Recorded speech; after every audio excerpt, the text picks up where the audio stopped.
சமூக நீதி பத்தி வாய்க்கிழிய பேசுகின்ற திமுக இனி உங்களுக்கு சமூக நீதி பற்றி பேசுவதற்கு தகுதி இழந்து விட்டீர்கள். தயவு செய்து சமூக நீதி பற்றி பேசாதீங்க.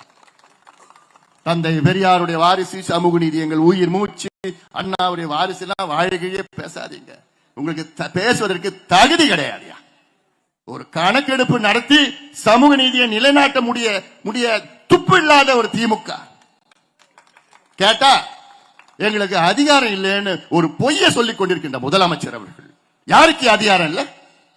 எந்த அதிகாரத்தில், எந்த சட்டத்தில் தெலுங்கானாவில் முடிச்சாங்க? எந்த சட்டத்தில்? கர்நாடகாவில் 2 முறை 10 ஆண்டுகளில் 2 முறை கணக்கெடுப்பு நடத்திட்டு இருக்கிறாங்க. பீகாரிலே கணக்கெடுப்பு நடத்தி முடிச்சிட்டாங்க. ஒரிசாவிலும் ஆந்திராவிலும் நடத்திட்டு இருக்கிறாங்க. அதுவும் இந்தியாவில் தானே இருக்குது. தமிழ்நாடு இந்தியாவில் தானே இருக்குது. அப்ப அந்த தெலுங்கானா, கர்நாடகா, ஆந்திரா, ஒரிசா, பீகாருக்கு சட்டம் இருக்கிறது என்றால் தமிழ்நாட்டுக்கு அந்த சட்டம் வராதா? யார் ஏமாத்துறீங்க? உங்களுக்கு கணக்கெடுப்பு நடத்த துப்பு இல்ல, தைரியம் இல்ல. கோழை திமுக,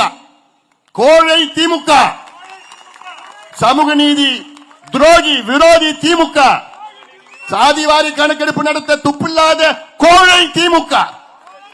இது மக்கள் எல்லாம் தெரிந்து கொள்ள வேண்டும். அனைத்து மக்களும் தெரிந்து கொள்ள வேண்டும். ஏன் நான் சொல்றேன்னா, இது சமூக நீதி பிரச்சனை. இது ஏதோ ஜாதி பிரச்சனையோ மத பிரச்சனை கிடையாது. சமூக நீதி பிரச்சனை. இது படிப்பு பிரச்சனை, வேலை வாய்ப்பு பிரச்சனை. சுயமரியாதையோடு நாம் வாழ வேண்டும்.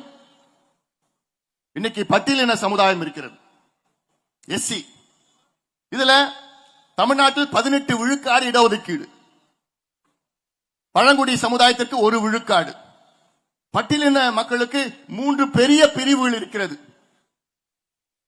உட்பிரிவுகள் 78 பிரிவுகள் இருக்கிறது. பட்டியலின சமுதாயத்திற்கு 78 உட்பிரிவுகள் இருக்கிறது. அந்த 78 உட்பிரிவுகளில் 8 உட்பிரிவுகள் தான் அந்த 18% 15% இடத்தை எடுத்துட்டு போறாங்க. மீதி இருக்கிற 3% இடம் 70 உட்பிரிவுகளுக்கு அவங்க எடுத்துட்டு போறாங்க. இதுவா சமூக நீதி? அதே போன்று எம்பிசியில 115 சமுதாயங்கள் இருக்கிறது. இந்த 115 சமுதாயத்தில் எந்த சமுதாயம் இடத்தை எடுத்துட்டு போறாங்க? எந்த சமுதாயத்துக்கு கிடைக்கல?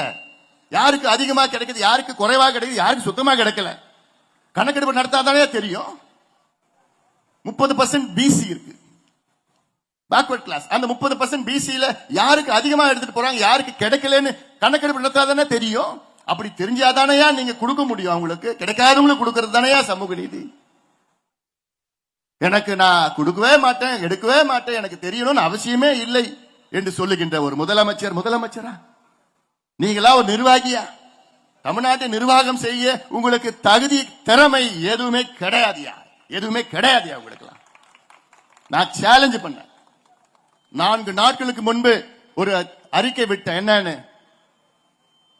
முதலமைச்சர் சட்டமன்றத்திற்குள் எனக்கு தமிழ்நாட்டில் சாதிவாரி கணக்கெடுப்பு நடத்த அதிகாரம் இல்லை என்று பொய் சொன்ன முதலமைச்சர் அவர்களுக்கு ஒரு அறிக்கை விட்டார். அந்த அறிக்கையில சொன்ன, ஒரு பொது மேடை போடுங்க, நான் வரேன், நீங்க வாங்க, இல்ல உங்க அமைச்சர்களை யாராவது அனுப்பி வைங்க, அவங்க வர முடியலன்னா உங்க கட்சியில யார் வேணா அனுப்புங்க, யார வேணா உங்க கட்சியில அனுப்புங்க, நான் வரேன், ஒரு மேடையை போட்டு ஒரு பொது விவாதம் நடத்தலாம்.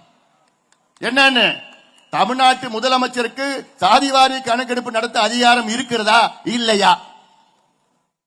இந்த விவாதம் செய்ய நான் தயாரா இருக்கிறேன். நீங்க உங்க கட்சியில யார வேணா அனுப்புங்க, நான் வரேன், வந்து விவாதம் பண்ணுவோம்.